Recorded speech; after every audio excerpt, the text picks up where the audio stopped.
اعوذ باللہ من الشیطان الرجیم بسم اللہ الرحمن الرحیم السلام علیکم ورحمۃ اللہ وبرکاتہ۔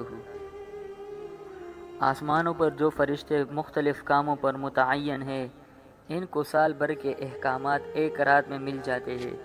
کہ اس سال فلاں فلاں کام کرنے ہیں اور فلاں فلاں شخص کے متعلق یہ ہوگا۔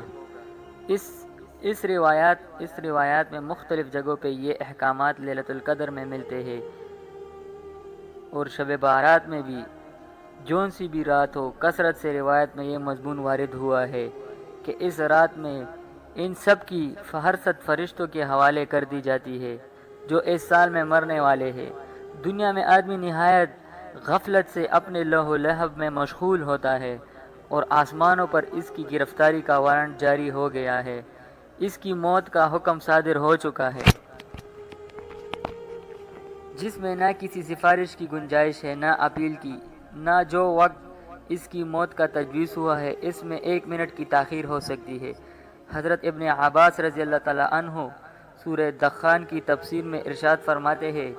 کہ لیلۃ القدر میں لوح محفوظ سے ان سب چیزوں کو نقل کیا جاتا ہے جو اس سال میں ہونے والی ہے، کہ اتنا رزق دیا جائے گا، فلاں فلاں مرے گا، فلاں فلاں پیدا ہوگا، اتنی بارش ہوگی، حتیٰ کہ یہ بھی نقل کیا جاتا ہے کہ اس سال فلاں فلاں شخص حج کو جائے گا۔ ایک حدیث میں ابن عباس رضی اللہ تعالی عنہ فرماتے ہیں کہ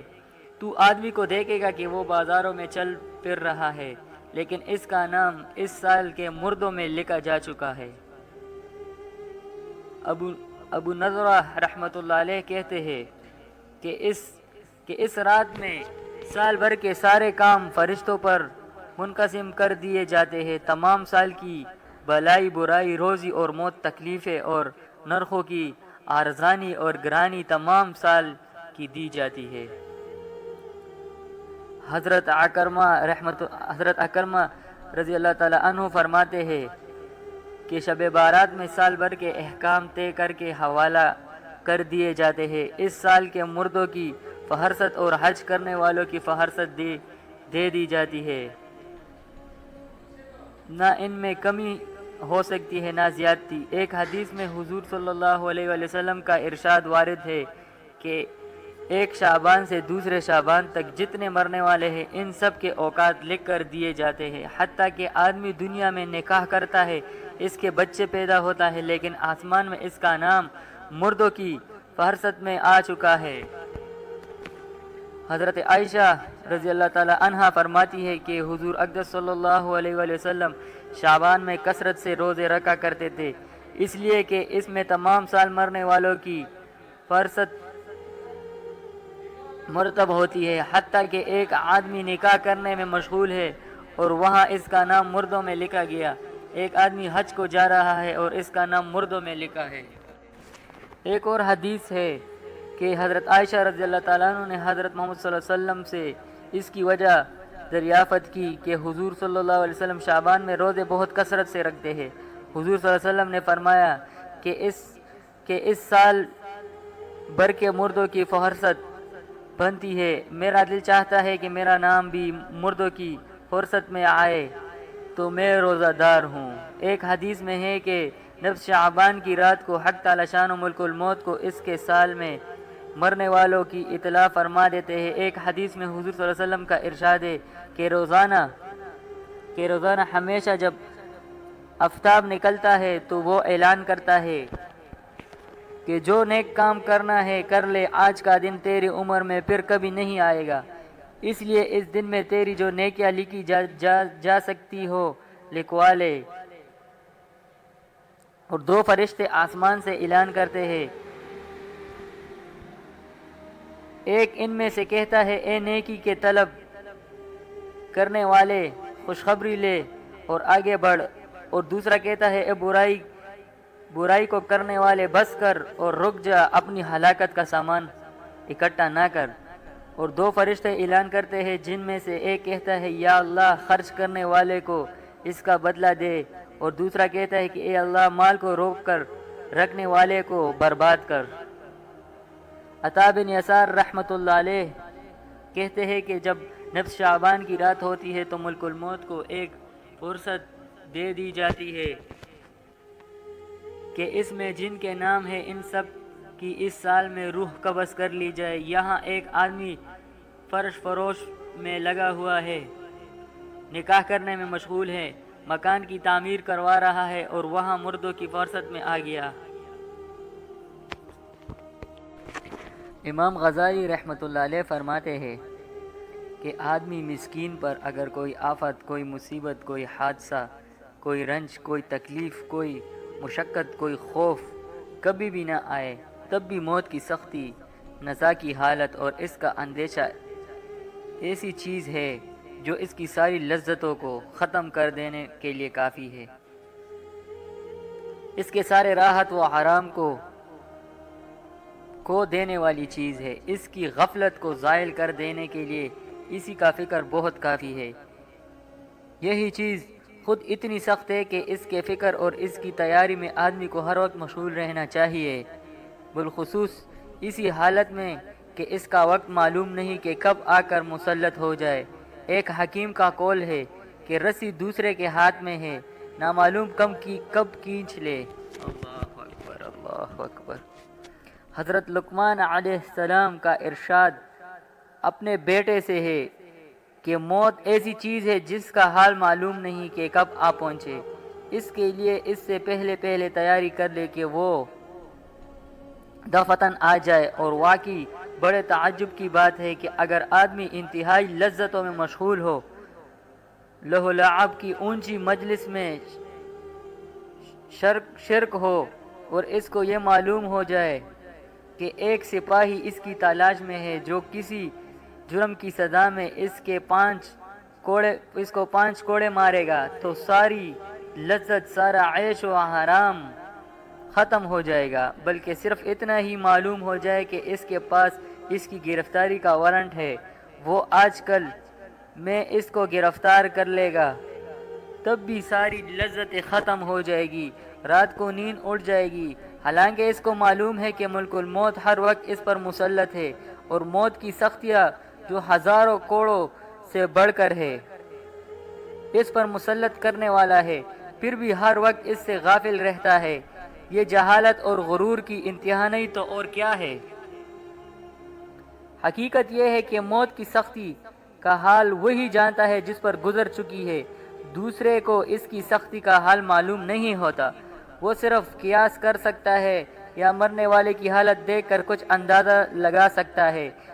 اور قیاس اس طرح ہو سکتا ہے کہ یہ تو ظاہر چیز ہے کہ بدن کے جس حصے میں روح نہیں ہوتی اس کو کاٹنے سے تکلیف نہیں ہوتی، بدن کی جو کال مردہ ہو جاتی ہے اس کو کاٹنے سے تکلیف نہیں ہوتی، لیکن جس عضو میں اور جس حصے میں جان ہوتی ہے اس میں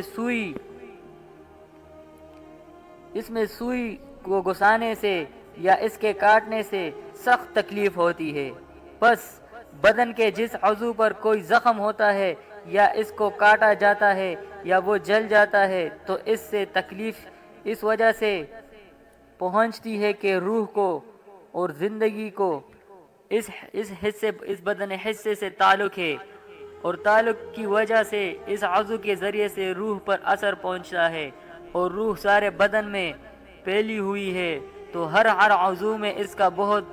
تھوڑا سا حصہ اثر کیے ہوئے ہے، اور جتنا حصہ اس عضو میں ہے اس کی بقدر روح کو تکلیف پہنچتی ہے، جو بہت تھوڑا سا حصہ ہے، لیکن جو تکلیف اعضاء کے بجائے راہ راست ساری روح کو پہنچے جو موت کے وقت ہوتی ہے، اس کا اندازہ اسی سے ہو سکتا ہے کہ کتنی ہوگی۔ اللہ اکبر۔ اس لیے کہ موت براہ راست ساری روح کو کھینچتی ہے جو بدن کے سارے اعضاء میں پھیلی ہوئی ہے، اس لیے بدن کا کوئی حصہ بھی ایسی نہیں ہوتا جس میں اتنی ہی تکلیف نہ ہو جتنی کہ اس کے کاٹنے میں ہوتی ہے، اس لیے کہ کسی عضو کے کاٹنے سے اس وجہ سے تکلیف ہوتی ہے کہ روح اس سے جدا ہوتی ہے، اور اگر وہ مردہ ہو، اس میں روح نہ ہو تو اس کے کاٹنے سے ذرا بھی تکلیف نہیں ہوتی، بس جب روح کے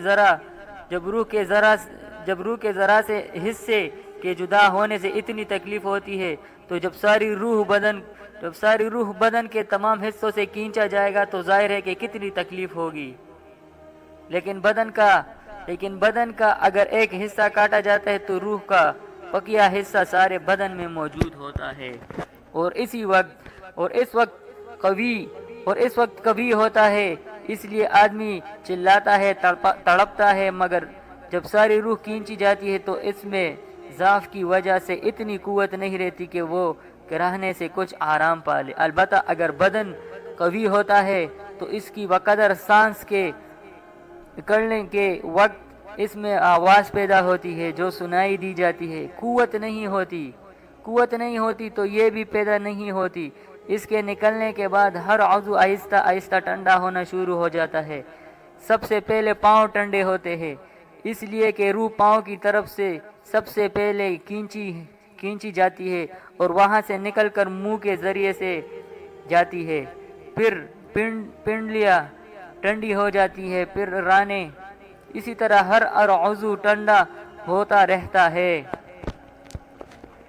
اور ہر ایک عضو کو اتنی ہی تکلیف ہوتی ہے جتنی اس کے کاٹنے سے ہوتی ہے، یہاں تک کہ جب روح حلق تک پہنچتی ہے تو آنکھوں سے نور جاتا رہتا ہے۔ اسی وجہ سے حضور اکرم صلی اللہ علیہ وسلم کی دعاؤں میں یہ بھی دعا ہے کہ یا اللہ مجھ پر موت کی اور نزا کی سختی آسان فرما۔ لوگ بھی حضور صلی اللہ علیہ وسلم کے اتباع میں اس دعا کو مانگتے ہیں، مگر اس کی تکلیف سے ناواقف ہونے کی وجہ سے سرسری طور پر مانگ لیتے ہیں۔ یہی وجہ ہے کہ انبیاء کرام اور اولیاء اعظام موت سے بہت زیادہ ڈرتے تھے۔ حضرت موسیٰ علیہ السلام کا جب وصال ہوا تو حق تعالی شانہ نے دریافت فرمایا کہ موت کو کیسا پایا۔ انہوں نے عرض کیا کہ میں اپنی جان کو ایسا دیکھ رہا تھا جیسے زندہ چڑیا کو اس طرح آگ پر بھونا جا رہا ہو